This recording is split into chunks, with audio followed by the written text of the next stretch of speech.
কিয়ামতের 10টা নিদর্শন আছে বড় বড়, তার মধ্যে একটা হচ্ছে দাব্বাতুল আরদ, জমিন থেকে ফুঁড়ে একটা প্রাণী বের হবে।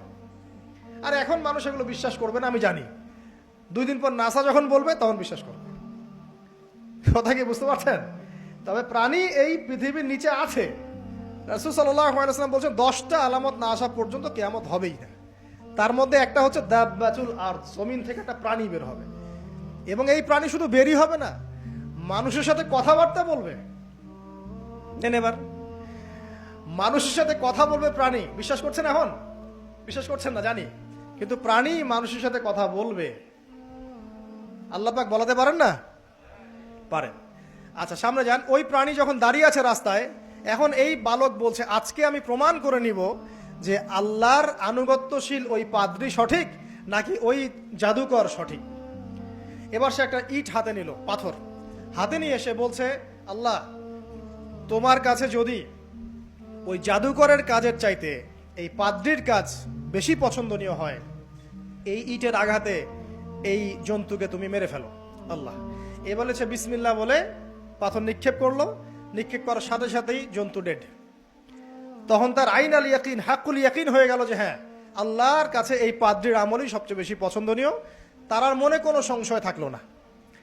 কিশোর মানুষ না, কতটুকুই বা বোঝেন নাই? এবার তার মধ্যে একটা ইয়াকিন চলে আসলো এবং সে পরিপূর্ণ মুমিন মুসলিম হয়ে গেল। এবার যখন সে রাজ দরবারে যায়, তার কাছে পেশেন্ট আসে, মানে একজন মানুষ এসেছে, সে বলছে যে আমার চোখে সমস্যা। সে চোখে হাত দেয়, হাত দিয়ে বলে যে আপনি আল্লাহর প্রতি ঈমান নিয়ে আসেন, আমি আল্লাহর কাছে দোয়া করব, চোখ ভালো হয়ে যাবে। এভাবে পেশেন্ট আসে, সে বলে আল্লাহর প্রতি ঈমান নিয়ে আসেন, আমি দোয়া করব, ভালো হয়ে যাবে। এভাবে আস্তে আস্তে তার নাম এবং খ্যাতি ছড়িয়ে পড়তে লাগলো। যেই তার কাছে আসে সে বলে আগে মুসলিম হন, ইমানদার হন, আল্লাহর প্রতি বিশ্বাস করেন, আমি দোয়া করব, ভালো হয়ে যাবে। চোখ অন্ধ ভালো হয়ে যাচ্ছে, কুষ্ঠরোগী ভালো হয়ে যাচ্ছে, হ্যাঁ, প্যারালাইজড রোগী ভালো হয়ে যাচ্ছে, আলহামদুলিল্লাহ। নবী ঈসা আলাইহিস সালাম এমনটা করেছিলেন না? আল্লাহ পাক চাইলে করতে পারেন।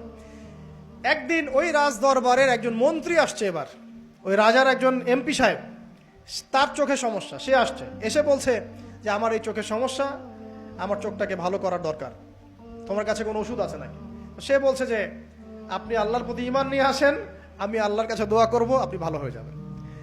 এবার সে আলহামদুলিল্লাহ ঈমান নিয়ে আনলো এবং সে ভালো হয়ে গেল। এই ভালো হয়ে যাওয়ার পরের দিন যখন সে আবার ওই পার্লামেন্টে গিয়েছে আর কি, ওদের তৎকালীন রাজদরবারে, এবার রাজা ওকে দেখে বলছে যে তোমার তো চোখ অন্ধ ছিল, কিভাবে শেফা লাভ করলে? তো সে বলে না কিভাবে শেফা লাভ করলো, সে বলতে চাচ্ছে না, কারণ সে আজ করছে যে বললে সমস্যা হবে। তো এক পর্যায়ে তাকে খুবই পিটুনি দেওয়া হচ্ছে, রিমান্ডে নিয়ে গিয়ে কঠিন মাইট দেওয়া হচ্ছে।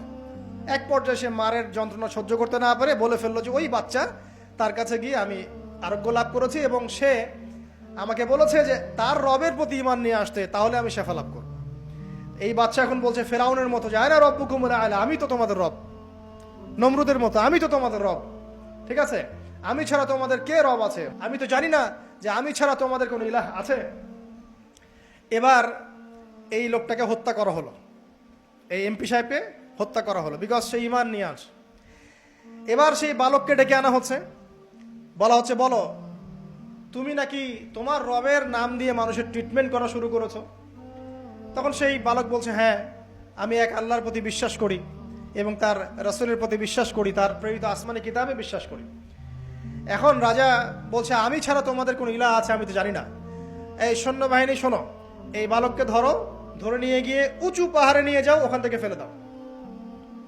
কথা বুঝতে পারছেন? এবার তাকে নিয়ে যাওয়া হলো, ক্রস ফায়ার দেওয়া হবে, এবার উপরে নেওয়া হয়েছে, একদম পাহাড়ের উপরে। এবার ওই বালক উপরে উঠে একটা দোয়া করছে, এই দোয়াটা সবাই শিখে নেন। ওই বালক উপরে উঠে দোয়া করছে আল্লাহুম্মা কফিনিহিম বিমা শি'তা, আল্লাহুম্মা কফিনিহিম বিমা শি'তা, আল্লাহুম্মা কফিনিহিম বিমা শি'তা। পাহাড় থরথর করে কাঁপা শুরু করলো এবং ওই সৈন্যবাহিনী পাহাড় থেকে পড়ে গেল, বালকের কিচ্ছু হলো না। আমি কিন্তু বানোয়াট কোনো গল্প বলছি না, এটা কোরআন থেকে বলছি এবং এটা তাফসীর। আপনি যে কোনো তাফসীর পড়েন, মারিফুল কোরআন, তাফসীর ইবনে কাসির, জালালাইন পড়ে দেখেন, জাস্ট পড়ে দেখেন আমার সাথে ডিবেট করার আগে। এবার সে বালক হেঁটে হেঁটে চলে আসলো রাজদরবারে। আবার কি ব্যাপার, তুমি মরো নাই? না, আল্লাহ আমাকে বাঁচিয়েছেন, আমার রব আমাকে বাঁচিয়েছেন। আবার পাঠানো হচ্ছে আরেক দল সেনাবাহিনীকে নিয়ে, যাও এবার ওকে সমুদ্রে নিয়ে যাও, সমুদ্রের মাছ সমুদ্রে ডুবিয়ে দিবে একদম। আবার সে ওখানে গিয়ে বলল আল্লাহুম্মা কফিনিহিম বিমা শি'তা, হে আল্লাহ, অর্থ হচ্ছে হে আল্লাহ আমার বিপক্ষে যারা আছে আপনি যা দিয়ে ইচ্ছা ওদের বিরুদ্ধে আমাকে সাহায্য করেন।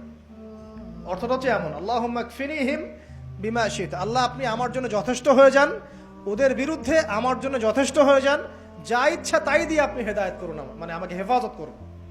ঠিক আছে, আল্লাহুম্মা কফিনিহিম বিমা শি'তা, ছোট্ট দোয়া।